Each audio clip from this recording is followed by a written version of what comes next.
Versículo 7, como eu estava dizendo, esquece o lanche e pegue cada detalhe que Deus colocou no meu coração para falar com vocês aqui hoje. Provérbios 23, 7 diz, porque como imaginou na sua alma, assim é. Porque como imaginou na sua alma, assim é. Dentro dessa palavra introdutória, eu quero dizer que a perda da sua identidade, ou a confusão em relação à sua identidade, tem sido um dos grandes e graves problemas da humanidade. Homens, mulheres que tiveram e têm tido a sua identidade deformada, a sua identidade saqueada, e se encontra numa situação, num lodo, onde esses irmãos, esses homens, essas mulheres já não sabem quem eles são. Quem sou eu? Esse eu posso dizer que é o grito, mesmo que seja aquele grito silencioso que ninguém sabe que você tem. Que ninguém imagina, nem os mais íntimos seus. Um grito silencioso fazendo essa pergunta para si mesma: quem sou eu? Quem é você? Identidade, minha irmã, é a consciência que a pessoa tem de si mesma. Identidade é a manifestação diária, constante, de quem nós somos, de quem você é. Isso é identidade. É você saber quem você é e você ter uma consciência daquilo que você pode, daquilo que Deus diz que você é, independente da sua história, independente dos percalços, independente daquilo que o mundo, que as pessoas, que as circunstâncias disseram para você. Consciência, opinião que temos ao nosso próprio respeito, que na maioria das vezes é totalmente contrária à realidade que Deus tem para cada um de vocês. Muitos, ou muitas, são aquelas que se consideram incapazes, são aquelas que se consideram inferiores, que têm medo de estar em lugares por se achar menor, por pensar que vai ser ridicularizada. É tempo de você entender que toda aquela pressão que você sofreu, vinda dos seus pais, ou vinda de pessoas, ou vinda de parentes, ou vindo das circunstâncias da vida, toda essa pressão, todas essas expectativas elevadas que um dia lhes impuseram, tem causado esses sentimentos de inferioridade, de destruição da sua autoestima. A cada dia eu vejo que, em especial as mulheres, têm buscado se amoldar ao que esperam de você. Seu marido espera algo de você. Seus pais esperavam algo de você. Seus colegas de trabalho esperam algo de você. E a pergunta que fica: quem eu sou? Quem sou eu? Eu sou aquilo que os meus pais esperam que eu seja. Eu sou aquilo que eu tenho que ser lá no meu trabalho. Eu sou aquilo que eu tenho que ser na performance diante do meu esposo, diante dos meus filhos. Quem sou eu? Eu gosto muito de dizer: se o meu travesseiro falasse. Você já parou para pensar se o seu travesseiro pudesse contar a história sua quando só está você e ele? Quando as luzes do palco se apagam, Juliana, e fica você e o grande grito silencioso: quem sou eu? A única maneira, então, de você e de nós restaurarmos essa identidade é nós começarmos a desfazer essa visão negativa e destrutiva que por anos alguém aqui nesse salão às vezes tem nutrido. Perdemos a aceitação de quem somos. Em algum momento da nossa caminhada, nós não nos aceitamos mais. Nos comparamos, olhamos para as outras e imaginamos que elas são muito melhores do que nós. Hoje eu estou me colocando em nós, estou igual a vocês aqui, né? Eu tenho muita dificuldade de dizer para o outro, eu gosto de sempre me incluir. Porque eu também tive a minha identidade bombardeada. Em algum momento, Gisele, nós perdemos a nossa identidade criada por Deus. Em algum momento da nossa caminhada, nós perdemos o nosso centro, nós nos perdemos de nós mesmos. Você se perdeu de si próprio. Em algum momento na sua caminhada. Em algum momento você perdeu a sua pátria interior, o seu controle. Você perdeu as suas ideias. Você deixou seus sonhos, você colocou dentro de uma gaveta. Porque você precisa sonhar os sonhos dos outros para poder se amoldar aquilo que os outros esperam que você seja. Em algum momento você perdeu a sua vitalidade, a sua alegria de viver. Você vive por viver. Em algum momento você perdeu os seus sonhos, os seus propósitos. Em algum momento você perdeu o seu entusiasmo pela vida. Nós sabemos quem somos, irmãos, minhas irmãs. Muitas irmãs, muitas mulheres já não sabem mais quem elas são.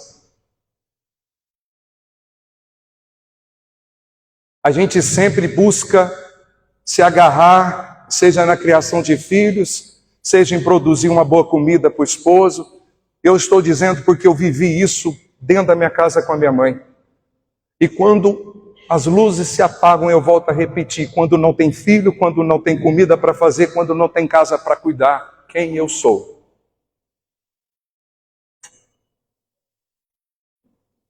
Quem você é?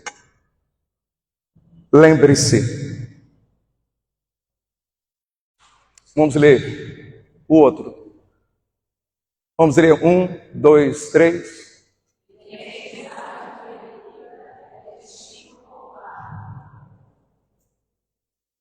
Eu quero que você grave isso aí. E mais tarde nós vamos voltar a falar sobre isso. Mas eu quero explicar alguns pontos importantes para vocês aqui. E o primeiro ponto: os pensamentos que cada um de vocês tem geram em vocês imaginações. Lembra do texto que nós lemos? Como você se imagina na sua alma, assim você é. E os pensamentos que vocês têm a respeito de vocês mesmos fazem com que você imagine quem você é. Olha que coisa séria.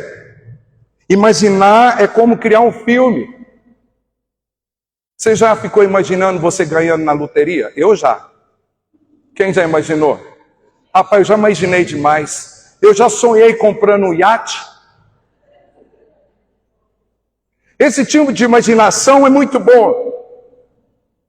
Produzido por um pensamento sadio, funcional. O problema é que quando aqueles pensamentos são aqueles pensamentos dos abusos que você sofreu,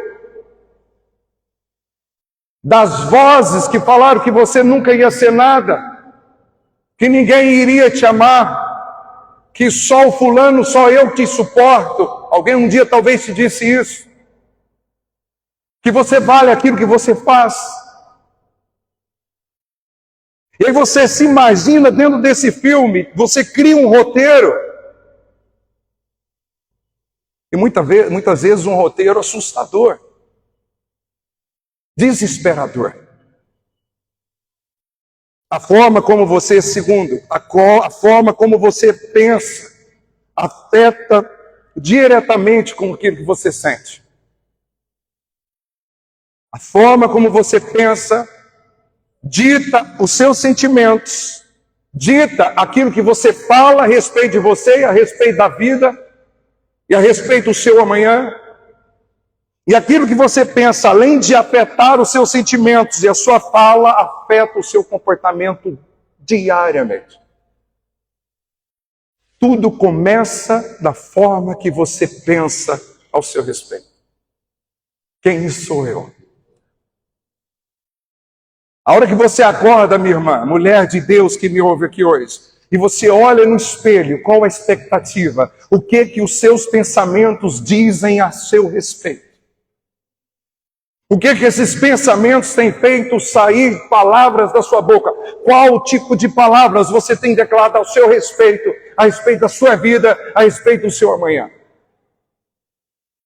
E como esses pensamentos têm operado e levado a você a se comportar? Eu quero que você lembre-se do que eu estou dizendo aqui. Terceiro, as nossas crenças, as suas crenças vão gerar em vocês os seus pensamentos. E você vai acolher esse pensamento. Eu vou te dar um exemplo. Ninguém vai te amar. Você tem a voz muito fina. Ou a voz estralada. Ou a voz rouca. Ninguém vai gostar de você porque você tem um cabelo ruim, menina. Isso é uma crença para muitas de vocês. Aí você abraça essa crença. Porque ela se torna uma verdade para você. E você acredita que ninguém vai te amar. E aí você se fere, você se esconde, você se elimina, mendigando o amor do outro. Porque você acalentou esses pensamentos que foram gerados por conta das crenças e que gerou em você todos os dias novas crenças. E aquilo que começou pequeno na sua infância ou na sua juventude, depois de muitos anos, se agigantou de uma maneira tão grande que você cria um muro para se proteger de qualquer tipo de relação. Como isso é real e normal nesses dias. É um ciclo de dor que nos leva a nos ferir dia a dia, que te faz colocar um sorriso no rosto, como se a sua vida fosse maravilhosa, mas lá no silêncio do seu interior, e a hora que você coloca a sua cabeça no travesseiro, está lá a pergunta: quem sou eu? Quem sou eu? Quarto, o pensamento que você medita te leva a crer que aquilo que você está pensando seja real e verdadeiro. Você sabe o que é meditar em algo? A Bíblia manda, nós meditarmos na palavra do Senhor. O que é isso? É lembrar daquilo que nós ouvimos ou lemos. Então, quando você, minha irmã, medita naquilo que algum namorado seu, ou seu pai, ou a sua mãe, ou seu coleguinha de sala disse para você um dia que você te definiu, te desenhou, te colocou uma placa no peito. Quando você mais medita nisso, mais você se afunda nesse ciclo de dor.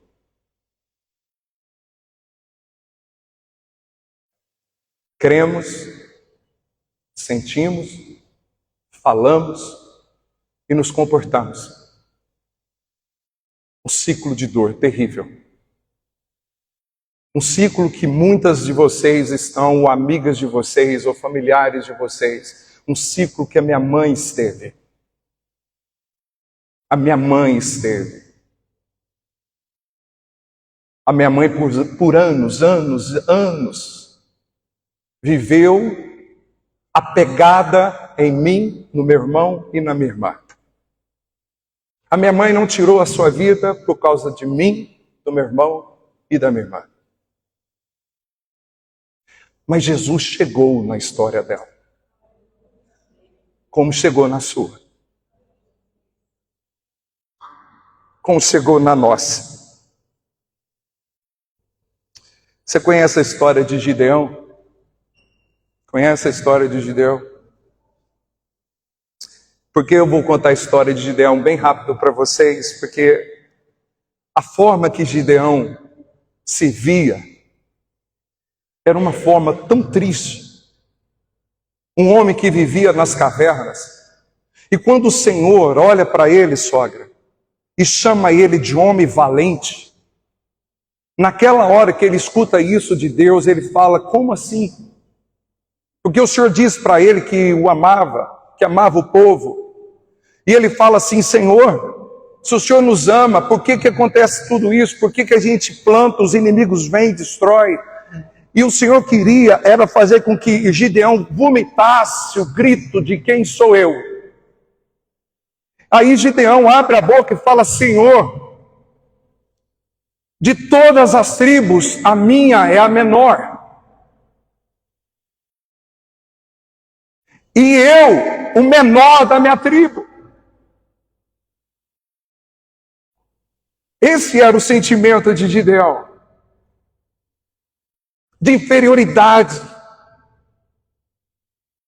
E eu sei que às vezes esse é o seu sentimento. E eu sei que esse sentimento é por conta daquilo que você tem como crença ao seu respeito.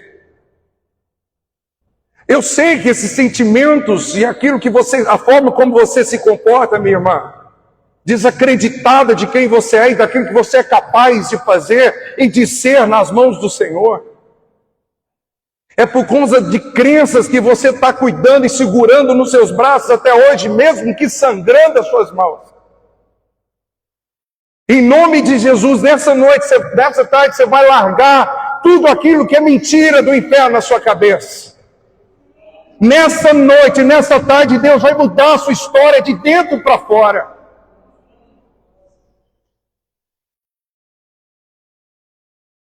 Foi isso que Deus fez com Gideão. Deus mudou a forma dele pensar a respeito dele mesmo. E depois você estuda e lê a história de Gideão no capítulo 6 de Juízes. E você vai ver que coisa extraordinária que Deus fez na vida daquele homem e depois através da vida dele. Eu sei, queridas, com muito amor, eu a chamo de querida. Eu sei que coisas externas, eu sei que pessoas nos ferem, te feriram, mas nada, nem pessoas, nem coisa exterior, nada pode mudar quem você é em Deus.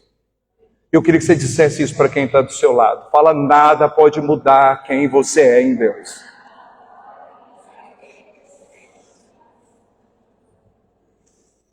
E além de não poder mudar quem você é em Deus, não pode te manter refém da dor.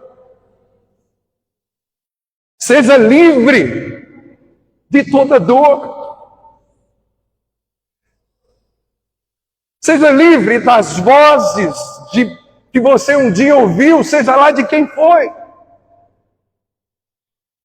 Não importa de onde partiu. O Senhor te liberta de todo cativeiro de dor. Jesus te encontrou, minhas irmãs, para mudar a sua história verdadeiramente, não só de palavras, mas escrever uma nova história na sua vida. E através da sua vida, restaurando a sua vida. Presta bem atenção no que eu vou falar aqui. Eu falo isso de experiência de gabinete pastoral e de consultório em algumas pessoas que eu atendi como psicólogo. O problema é que aquilo que as pessoas nos falaram, aquilo que elas têm feito conosco, têm feito com você, o problema é que nós aceitamos isso. Nós aceitamos o lixo que um dia nos ofereceram e nós estamos aceitando o lixo que tem oferecido para você. Se Cristo morreu por você, minha irmã, se Ele te desenhou, se você é uma obra-prima, não aceite lixo mais na sua vida. Não importa de quem venha. Não importa quem seja. Levante a sua cabeça e jogue fora todo o lixo que foi lançado na sua mente e no seu coração a partir de hoje. Não aceite. Eu digo para todas as pessoas que eu converso, nós não temos o direito de reclamar daquilo que nós aceitamos. Se você aceita alguém, fazer com que você se sinta a pior pessoa da face da terra e continua submetendo a isso, você não tem o direito de reclamar.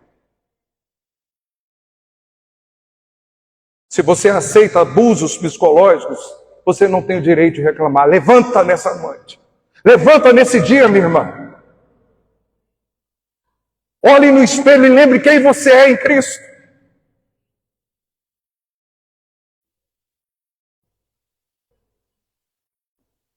Desistência, inconstâncias, tristeza, palavras negativas, comportamento disfuncional, fuga. Nos ferimos, nos ferimos, nos ferimos enquanto aceitamos, nos tornamos pessoas refém da dor. Quantas mulheres vivem dentro de uma rotina estressante? Quantas de vocês vivem dentro de um quadro de ansiedade a maioria do seu dia?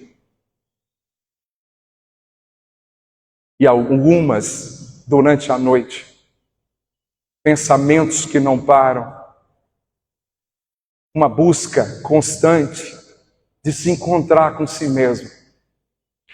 Eu sei que eu estou falando para muitas pessoas que vivem dentro de um quadro de tensão, que vivem dentro de um quadro de preocupação, bombardeadas por pensamentos neuróticos, alarmistas.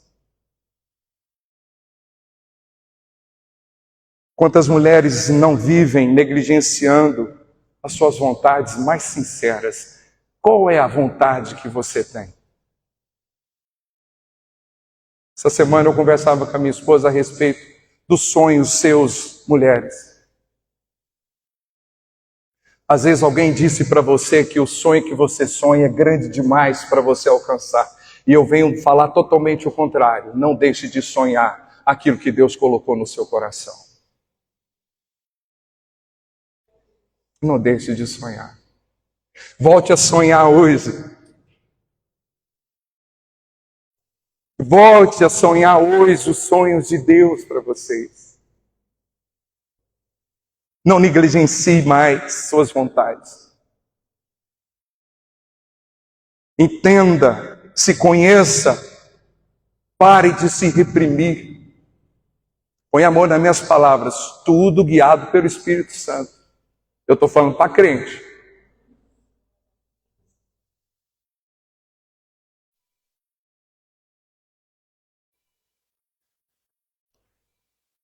Eu queria que você fechasse os seus olhos antes de nós continuarmos. Pegasse na mão de quem está do seu lado. Por um minuto. Peça ao Senhor, Deus, continue operando aqui.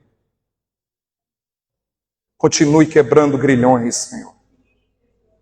Continue operando aquilo que o Senhor já está fazendo no coração de cada uma que veio aqui hoje. Abra os seus lábios, minha irmã. Eu queria ouvir você agora interceder por essa pessoa aí.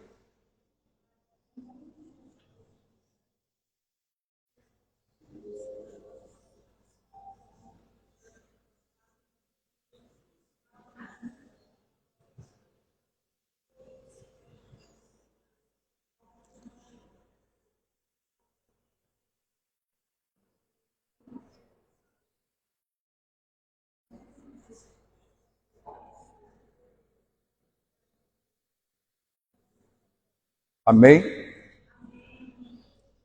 Você se vê como uma pessoa amada? Você se vê como uma pessoa vencedora? Você se vê como uma mulher capaz, competente? Ou você se vê como uma pessoa desamada? Ou você se vê como uma pessoa derrotada que nasceu para sofrer? Ou você se vê como uma pessoa incapaz que não consegue produzir mais nada? Existem 3 olhares e eu quero compartilhar ele com vocês essa tarde. Presta bem atenção aqui. Existe o olhar seu para você mesmo. Existe o olhar dos outros para você. E existe o olhar de Deus para você. Vou repetir. Existe o seu olhar, existe o olhar do outro, daqueles que te conhecem, que relacionam com você. E existe o olhar do seu Criador.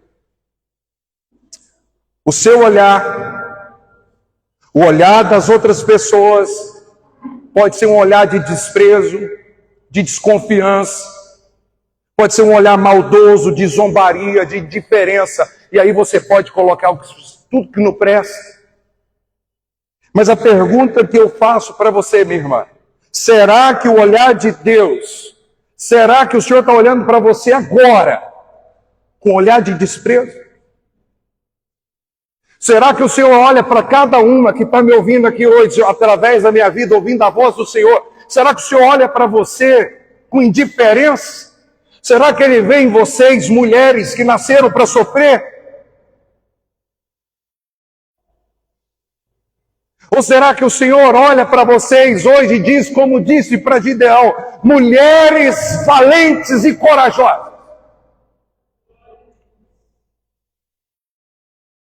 Qual olhar que você acha que é do Senhor para você? Qual pensamento que você tem de Deus em relação à sua vida? 2 Coríntios 3,18 diz, e todos nós, com o rosto desvendado, contemplando como por espelho a glória do Senhor, somos transformados de glória em glória na sua própria imagem, como pelo Senhor, o Espírito. Você lembra que eu disse que falaríamos a respeito da perda do nosso centro? Eu queria uma Bíblia emprestada e eu quero pedir para você abrir Lucas, no capítulo 15, por gentileza. Não precisa, não. Obrigado, Michele. Eu vou ler aqui. Eu esqueci do data show. Lucas 15, versículo 8.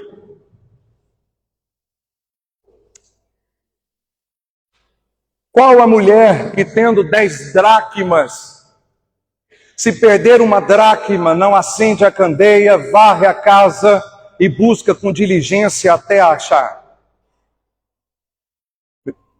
E achando-a, convoca as amigas e vizinhas, dizendo, alegrai-vos comigo, porque já achei a dracma perdida. Assim vos digo que há alegria diante dos anjos de Deus por um pecador que se arrepende. O tema principal dessa parábola é a perda do nosso si mesmo. Você lembra que eu falei lá na introdução? Que muitas de vocês, em algum momento, não sabem mais quem vocês são?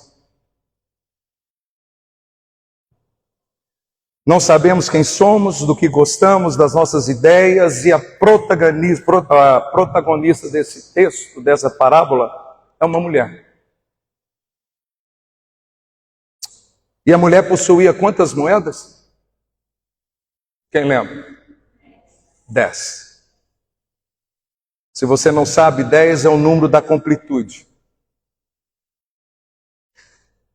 Portanto, aquela mulher, ao perder uma dracma, ela deixou de ser o quê? Incompleta. Presta bem atenção. Ela perdeu uma moeda. Ela perdeu a sua completude. Ela perdeu si mesma. Ela perdeu a sua relação completa em Cristo. Ela se afastou daquilo que Deus a criou para ser. Ela se perdeu. E ela sabia disso. E aí ela começa a procurar o quê? A dracma que foi embora. E ela, para encontrar, ela faz o quê? Você lembra? Acende uma luz, uma lanterna. Por que, querida?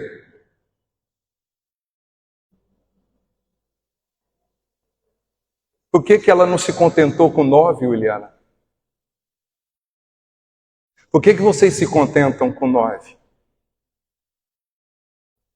Quem falou que você tem que se contentar com o pouco?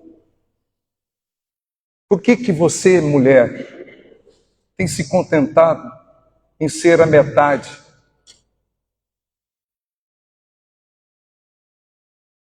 Que o Senhor acenda a chama para você buscar a sua completude. Que você seja completa como mulher, como mãe, como esposa, como empresária, como aquilo que você quiser ser. Ela acende a luz e, como diz Gregório de Nissa, ele diz que o acender da lanterna representa a razão. Ele está falando desse texto, que quando ela acende a lanterna, ela dá luz à razão para iluminar aquilo que estava escuro no seu inconsciente. E no seu inconsciente, buscar a completude que falta a ela. Eu estou dizendo isso aqui para você, para te dizer uma coisa, minha irmã. A maioria das nossas atitudes e comportamentos se baseia por aquilo que eu e você temos guardado no nosso inconsciente. Sabe aquilo que você não consegue imaginar que está dentro de você? Você precisa de uma lanterna. Você, em nome de Jesus, volte para sua casa hoje para buscar a sua completude. Volte para sua casa hoje determinada, racionalmente, vasculhar o seu inconsciente. E lá nos bullings, e eu quero dizer alguma coisa, está aqui, não falo pela Gisele, que é psicóloga, eu vou falar por mim, eu até disse isso para minha esposa. Você que quiser se encontrar, você que quiser buscar a sua completude, eu não vou cobrar seu atendimento, eu quero ouvir a sua história, eu quero te ajudar. É só você procurar minha esposa, fazer o apontamento, marcar o momento e vir aqui na igreja que eu vou te ouvir. Eu vou te ouvir. Porque eu sei que Deus tem muito mais do que você acha que você é. Deus tem muito mais do que você pensa ao seu respeito. Acenda uma lanterna hoje. Decida. Busque a luz da fé, a luz de Deus, para iluminar a escuridão que inundou o seu coração em algum momento.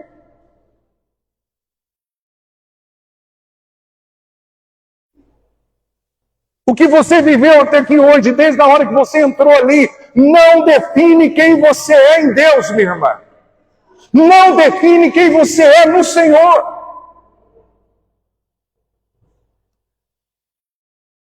Processos. Algumas pessoas conhecem a história quando eu tinha mais ou menos 11 anos. Eu sou de Rio Verde. O meu pai trabalhava com a equipe de vôlei. E o time dele veio jogar aqui em Goiânia. Nós paramos na padaria, na Vila Nova.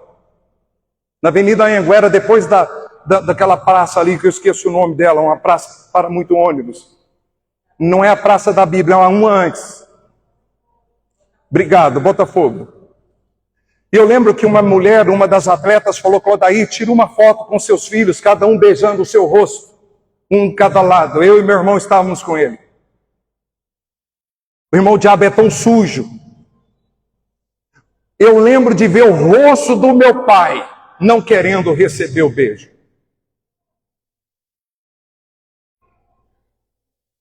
Ele é tão sujo que ele me fez olhar no meu pai naquela hora. Você lembra, amor? Quando eu tinha 30 e poucos anos que eu coloquei a minha cabeça no seu colo e chorei. Sabe o que eu chorei? Aquele choro silencioso de uma criança de 11 anos de idade que se sentiu rejeitado pelo seu próprio pai. Estava onde? Era a minha dracma perdida. Entendem? Era a minha dracma perdida. Eu não era completo. Faltava eu resolver minha irmã. Faltava eu encontrar aquilo que o diabo roubou, usurpou de mim naquele dia, naquela padaria. Naquela padaria. Ela varre toda a casa, ela remove a sujeira. Aqui fala da desatenção que eu e você vivemos em relação a como está a nossa casa.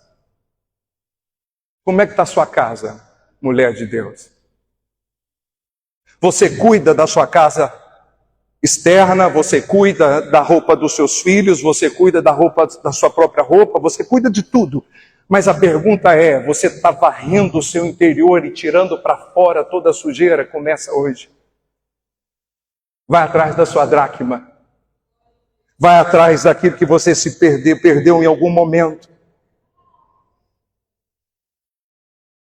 De acordo com Young, nós não podemos encontrar nosso si mesmo se não encontrarmos a imagem de Deus em nossa alma. Vou repetir. Segundo Young, não podemos encontrar o nosso si mesmo se não encontrarmos a imagem de Deus em nossa alma.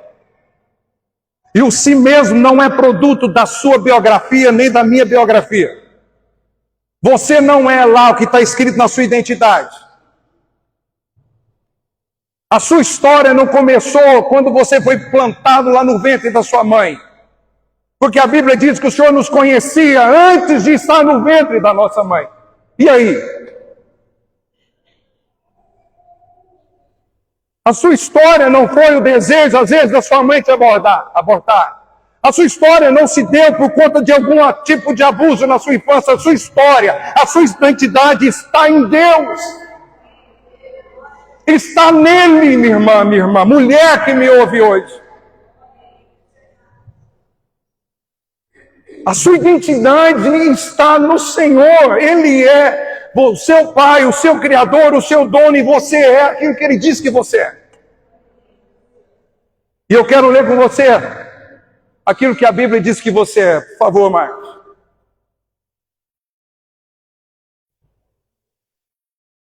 Está despedido, Marcos.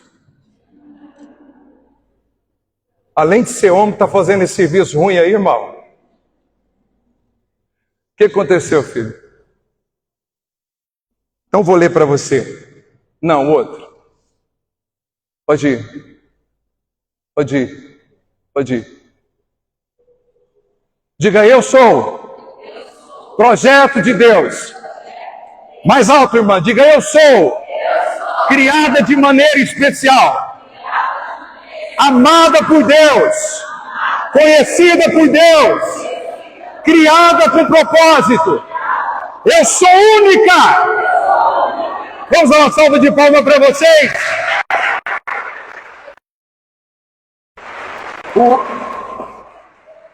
Aleluia! Você é complexa, mas você é única. Você é única, você é especial, você é obra de Deus, você é criada à imagem e semelhança do seu Criador. A sua identidade não está no seu trabalho, não está na sua aparência.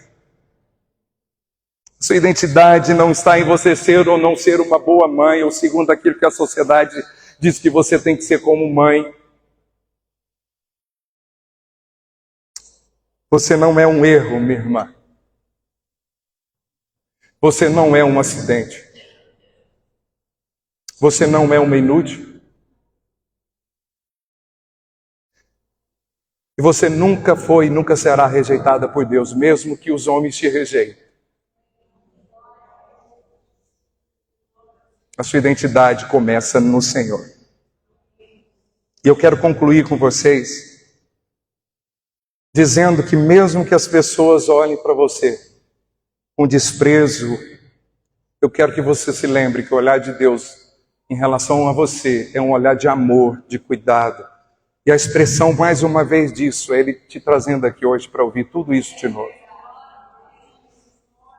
Falar sobre identidade é algo tão gigantesco, é tanta coisa. Eu sei que às vezes você não vai resolver isso agora. Eu estou aqui, pastor Gisele está aqui. Ou se você quiser procurar ajuda em algum outro pastor ou em algum outro profissional, a única coisa que eu te peço, seja completa, busque a sua completude. Busque se entender, se encontrar. Decida olhar para si mesma com o olhar de Deus, da mesma forma que Deus olha para você, e não de uma forma adoecida, que talvez você tenha se olhado até hoje. Seja despertada, Déboras. Seja despertada para se reencontrar com seu Senhor. Você que em algum momento se tornou estéril no que diz respeito a produzir sonhos, projetos, que o Senhor cure e que nessa noite, nessa tarde, o Senhor destrua tudo aquilo que roubou os seus sonhos, os seus desejos de produzir, de parir bênçãos. Você tem poder para produzir, para gerar vida. Mulher, você tem poder para gerar vida. Você acha que o diabo luta para entristecer você, para escravizar você, porque ele sabe de quem você é, o que você pode, através daquilo que Deus tem na sua vida, operar na sua vida. Não acredite no que as pessoas dizem ao seu respeito. Apenas seja você. Você gosta de rir alto, ria. Eu acho muito legal uns vídeos que reúnem aquelas risadas estranhas. Você já viu? Já viu essas risadas? Eu choro com qualquer coisa. Se cachorro chorar no filme, eu choro. Eu não é, amor? Aí ela, meus filhos, ficam olhando para mim só para esperar a lágrima descer. Só que eu vou contar para vocês um negócio. Segundo a psicologia, quem chora com facilidade são os homens mais fortes. São as mulheres mais fortes.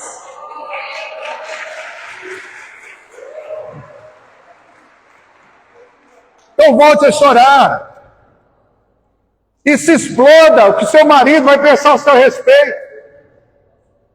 O problema é dele. Quer rir alto, ria. Quer largar a pia suja, largue.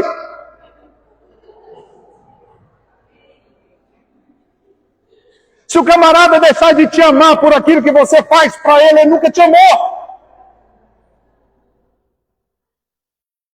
Ele nunca valorizou quem você é. Moças que ainda não casaram ainda. Seja você desde o início com seu namorado. Você não precisa ser e viver eternamente dentro de uma hipocrisia. Lembre-se quem você é em Deus primeiro. E aquele que Deus tem para você tem que amar quem você é nele. Lembre-se que a primeira vez que Jesus disse ser o Messias, você sabe para quem que ele falou isso? Para uma mulher que já havia tido 5 divórcios. Isso é um tapa na nossa cara. Jesus não falou para nenhum discípulo, falou para uma mulher que já havia passado no mínimo por 5 divórcios. Você sabe quem foi a primeira missionária citada na Bíblia? Essa mulher. Sabia disso? A samaritana. Você sabe qual foi a primeira mulher que viu Jesus depois que ele ressuscitou? Desculpa, a primeira pessoa? Uma mulher. Você sabe quem é o nome dela? Qual é o nome dela? Maria Madalena. Da qual Jesus expulsou 7. Uma mulher que havia vivido uma história de opressão espiritual, foi a primeira que teve o privilégio de ver Cristo ressuscitado. Às vezes eu estou falando para muitas samaritanas aqui, ou Marias Madalenas, que entrou por aquela porta com o peso nas costas da sua história. A sua história foi lançada no abismo do esquecimento. Eis que tudo se fez novo quando você foi encontrada pelo bom pastor.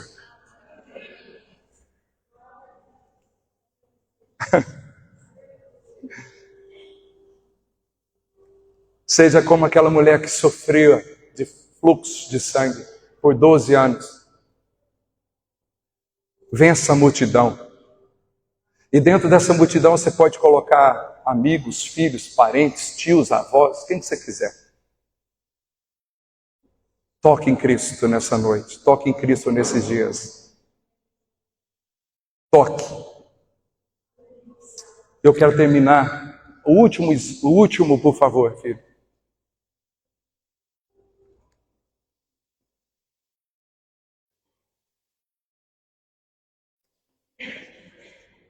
Olha, pegue na mão de quem está do seu lado. Diga para ela assim: receba a cura. Em nome de Jesus. E caminhe sem se comparar com mais ninguém. Vamos colocar de pé.